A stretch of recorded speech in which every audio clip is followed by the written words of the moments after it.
Hai, apa kabar? Salam sejahtera buat kita semua. Semoga kalian dalam keadaan sehat dan selalu dalam lindungan Tuhan.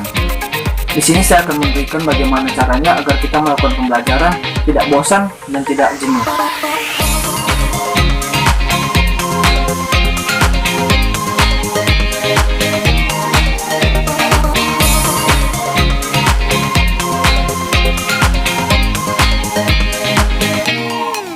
Nah, perlu kita ketahui, kenapa sih kita melakukan pembelajaran di rumah? Kenapa tidak di sekolah? Ya, itu disebabkan karena adanya virus corona atau COVID-19. Kita harus mengetahui, kapan sih virus corona itu datang di dunia? Ini dia. Pada awal tahun 2020, dunia sedang waspada dengan sebuah virus yang disebut dengan coronavirus atau COVID-19. Penularan COVID-19 sangatlah cepat, sehingga Organisasi Kesehatan Dunia atau WHO menetapkan virus corona atau COVID-19 ini sebagai pandemi pada tanggal 11 Maret 2020. Status epidemi global atau pandemi ini menandakan penyebaran COVID-19 berlangsung sangatlah cepat, hingga hampir tak ada negara di dunia yang dapat terhindar dari virus corona. COVID-19 telah menjadi pandemi, sehingga pemerintah di berbagai negara telah menerapkan lockdown atau karantina. Pengertian karantina menurut Undang-Undang Republik Indonesia Nomor 6 Tahun 2018 tentang kekarantinaan kesehatan adalah pembatasan kegiatan atau pemisahan seseorang yang terpapar penyakit menular sebagaimana ditetapkan dalam peraturan perundang-undangan meskipun belum menunjukkan gejala apapun untuk mencegah kemungkinan penyebaran ke orang di sekitarnya. Pemerintah Indonesia telah mengimbau warga untuk tetap di dalam rumah dan mengisolasi diri. Salah satunya pemerintah Indonesia telah menerapkan aturan PSBB, yang singkatannya itu pembatasan sosial berskala besar, yang dibuat dalam rangka penanganan COVID-19.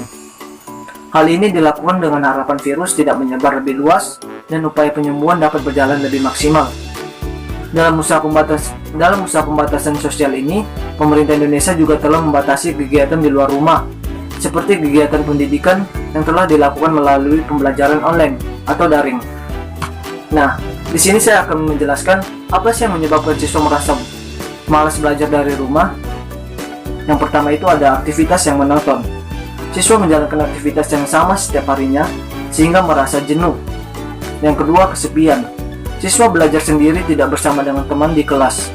Ada perasaan tidak memiliki teman belajar sehingga lama-kelamaan akan muncul rasa malas untuk belajar kembali. Yang ketiga, minimnya fasilitas belajar di rumah. Signal yang tidak bagus, kuota paket data yang tidak mencukupi, dan fasilitas lain yang dibutuhkan dalam pembelajaran tidak dapat dipenuhi dari rumah. Apa sih yang terjadi jika dibiarkan rasa malas itu dalam diri kita? Ya, jika dibiarkan rasa malas dalam diri kita akan mengakibatkan yang pertama, siswa semakin kurang semangat dalam melakukan pembelajaran. Yang kedua, siswa akan semakin jenuh melakukan pembelajaran. Yang ketiga, stres mengikuti pembelajaran. Yang keempat, tugas-tugas yang diberikan oleh guru tidak dapat diselesaikan. Nah, di sini saya akan memberikan tips belajar sehat selama belajar dari rumah. Yang pertama itu ada tanamkan motivasi yang kuat. Ya, agar semangat belajar tetap terus ada, maka setiap anak harus memiliki motivasi yang kuat, tidak menjadikan aktivitas tersebut menjadi beban. Yang kedua, kondisikan tempat belajar yang nyaman. Suasana yang nyaman dalam belajar setiap anak bisa saja berbeda.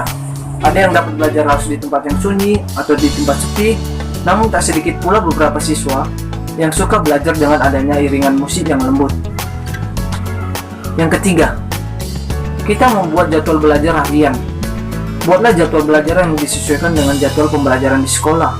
Jangan lupa berikan waktu untuk tubuhmu beristirahat. Yang keempat, jangan malu bertanya. Siswa diharapkan tidak malu untuk bertanya kepada orang yang dianggapnya mampu memecahkan kesulitan yang dihadapi, atau berinovasi mencari media-media yang dapat digunakan untuk belajar. Misalnya mencari referensi-referensi, tugas di internet, dan lain sebagainya. Nah, itu beberapa tips atau cara bagaimana kita melakukan pembelajaran agar lebih semangat tanpa ada rasa jenuh. Ingat, Sukses itu tidak akan menampakkan diri pada orang yang malas. Sukses tidak akan menampakkan diri pada orang yang malas. Jadi kita tidak boleh malas agar kita dapat meraih cita-cita kita yang kita inginkan. Jangan sampai rasa malas menguasai diri, karena akan membawa kamu